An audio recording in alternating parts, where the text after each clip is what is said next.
धीरे धीरे दोनों जवान हो गई। माँ ने तेरा नाम सुंदरी इसलिए रखा है क्योंकि तू असल में सुंदर है नहीं। मुझे तो तुझे अपनी बहन कहते हुए भी शर्म आती है। दीदी, आप मेरी सगी बहन होकर मुझसे इस तरह बात करती हो। मैं भी सुंदर हूँ, बस मेरा रंग ही तो काला है। काले रंग वाले कब से सुंदर होने लगे? हाँ, तू सुबह सुबह मेरे सामने मत आया कर, मेरा सारा दिन खराब हो जाता है। खैर, मैं कॉलेज जा रही हूँ। मधु और सुंदरी दोनों अलग अलग कॉलेज में पढ़ती थी, क्योंकि मधु नहीं चाहती थी कि उसकी काली बहन के बारे में उसकी सहेलियों और दोस्तों को पता चले। इसीलिए उसके पिता ने सुंदरी का एडमिशन दूसरे कॉलेज में और मधु का एडमिशन दूसरे कॉलेज में करा दिया। रात में रमेश अपनी बेटी मधु के लिए बहुत सुंदर सुंदर ड्रेस लेकर आया। मधु, देखो तुम्हारे पापा तुम्हारे लिए क्या लेकर आए हैं। अरे वाह पापा, कितनी सुंदर सुंदर ड्रेस है। तभी वहाँ पर सुंदरी और उसकी माँ भी आ गई। अरे वाह दीदी, ये कपड़े आप पर बहुत अच्छे लगेंगे, एक बार पहनकर दिखाइए ना। देख, ज्यादा चापलूसी करने की जरूरत नहीं है। मैं तेरे लिए कपड़े लेकर नहीं आया हूँ, अपनी बेटी के लिए लेकर आया हूँ। पापा, मैंने आज तक आपसे कभी कुछ मांगा ही नहीं। मैंने कब कहा कि ये मेरे कपड़े हैं? मैं तो अपनी बहन की खुशियों को देखकर ही खुश हो जाती हूँ। मैंने तुझे कितनी बार मना किया कि मुझे पापा मत बोला कर। पता नहीं किसकी औलाद है तू, इतना काला खून मेरा तो नहीं हो सकता। देखिए, बार बार आप मुझ पर इल्जाम लगाना बंद कीजिए। मेरे चरित्र पर उंगली उठाने से पहले कम से कम एक बार अपने दिल से भी तो पूछ कर देख लीजिए कि क्या मैं कभी ऐसा कर सकती हूँ। अगर तूने ऐसा कुछ नहीं किया तो इतनी काली लड़की तेरी कोख में आ कैसे गई? ऊपर वाले का शुक्रिया अदा कर कि मैं तुम दोनों को इस घर में रहने दे रहा हूँ, वरना कब का निकाल कर बाहर फेंक चुका होता। खैर, ये तो रोज का काम था, ऐसे ही दिन बीत रहे थे। फिर एक दिन सुंदरी अकेले ही पास के गार्डन में कहीं घूम रही थी। तभी उसने एक मोरनी को देखा। अरे वाह, कितनी सुंदर मोरनी है ये, पास जाकर देखती हूँ। सुंदरी ने पास जाकर देखा तो मोरनी के खून निकल रहा था। वो घायल अवस्था में पड़ी हुई थी।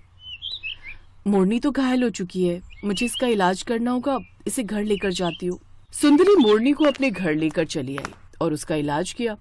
उसने उसके घाव पर मरहम लगाया और पट्टी भी बांधी, जिससे मोरनी अब ठीक होने लगी। दोनों की खूब दोस्ती भी हो गई। एक दिन मोरनी ने सुंदरी से कहा, सुंदरी, तुम ऊपर से तो खुश रहती हो, लेकिन तुम्हारे अंदर मुझसे भी गहरे जख्म हैं। तुम मेरी दोस्त हो, मुझे बता सकती हो। अब तुम्हें क्या बताऊं, मेरा रंग काला होने की वजह से कोई भी मुझसे दोस्ती नहीं करना चाहता। यहाँ तक कि मेरे पिता मुझे अपनी बेटी भी नहीं मानते। मेरी खुद की बहन मुझसे नफरत करती है। सुंदरी, तुमने मेरे घाव को ठीक करके मेरी जिंदगी बचाई थी, तो मेरा भी फर्ज बनता है कि मैं तुम्हारे घाव को भर दूं। तुम मेरे घाव को नहीं भर सकती, क्योंकि मेरे घाव बहुत गहरे हैं। तभी वो मोरनी देखते ही देखते एक परी बन गई। सुंदरी ये देखकर हैरान हो गई। मैं एक परी हूँ। मैं तुम्हें एक जादुई मेकअप किट देती हूँ, जिसे लगाकर तुम इस दुनिया की सबसे खूबसूरत लड़की बन जाओगी, बिल्कुल परी जैसी। लेकिन एक बात याद रखना, अमावस्या की काली रात घर के बाहर मत निकलना, वरना फिर से तुम्हारा रंग काला हो जाएगा। इतना कहकर वो परी गायब हो गई। लेकिन चुपके से उसकी बहन मधु ये सब सुन रही थी। वो तुरंत सुंदरी के कमरे में पहुंच गई। सुंदरी, तू मेरी बहन है ना? थोड़ा सा मेकअप मुझे भी दे दे प्लीज।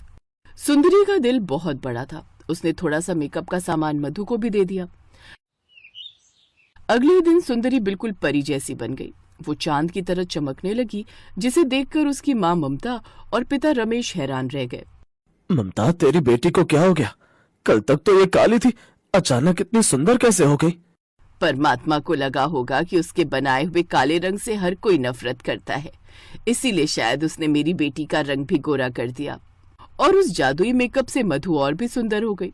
अब उन दोनों के माँ बाप उन दोनों को खूब प्यार करते। फिर एक दिन अमावस्या वाली रात अचानक रमेश को मिर्गी का दौरा पड़ने लगा। उसकी सांसें भी फूलने लगी। मधु बेटा, मैंने तुझे कार चलाना सिखाया है ना, जल्दी से मुझे अस्पताल ले चल। ऐसा लग रहा है मुझे हार्ट अटैक आ जाएगा, मेरी हालत बहुत खराब हो रही है। मधु, जल्दी से गाड़ी निकाल, मैं इन्हें लेकर बाहर आती हूँ। आज अमावस्या है, अगर आज मैं घर से बाहर निकली तो मैं काली हो जाऊंगी। मैं बाहर नहीं जा सकती पिताजी। कोई बात नहीं, मेरी माँ ने मुझे भी कार चलाना सिखाया है। मैं पिताजी को अस्पताल लेकर चलूंगी। चलो माँ। सुंदरी ने कार स्टार्ट की और अपने पिता को लेकर अस्पताल पहुंच गई। डॉक्टर ने उसका इलाज किया। सुबह तक वो पूरी तरह ठीक हो गया, लेकिन जब सुबह उसकी नींद खुली तब उसने देखा कि सुंदरी एक बार फिर से काली हो चुकी थी। उसकी माँ भी वहां पर खड़ी थी। ये तुम्हें क्या हो गया? कल तक तो तुम बिल्कुल गोरी हो गई थी, फिर से काली कैसे हो गई? सुंदरी ने परी वाली सारी बात अपने पिता को बता दी। अब रमेश की आंखों में पश्चाताप के आंसू थे। इसका मतलब सिर्फ काली हो जाने के डर से मधु मुझे अस्पताल तक लेकर नहीं आई। तभी वहां पर परी प्रकट हो गई। वो परी मैं ही हूँ। रमेश और ममता, परमात्मा ने जानबूझकर आपकी दूसरी संतान काली पैदा की थी, क्योंकि वो जानना चाहते थे कि आप लोग ऊपर ऊपर से ही अच्छे हो या दिल से भी अच्छे हो। लेकिन रमेश, तुम दिल से अच्छे नहीं थे। तुम्हारे अंदर काले और गोरे के बीच का भेदभाव पता नहीं किसने डाल दिया था। तुमने अपनी ही पत्नी पर शक किया, खुद की बेटी को बेटी मानने से इनकार कर दिया। आज से सुंदरी बिल्कुल गोरी हो जाएगी, वहीं मधु और तुम अपना पूरा जीवन काले रंग के साथ बिताओगे। अब रमेश और मधु काले हो गए। तब उन्हें अपनी गलती का एहसास हुआ, लेकिन अब सभी लोग खुशी खुशी रहने लगे।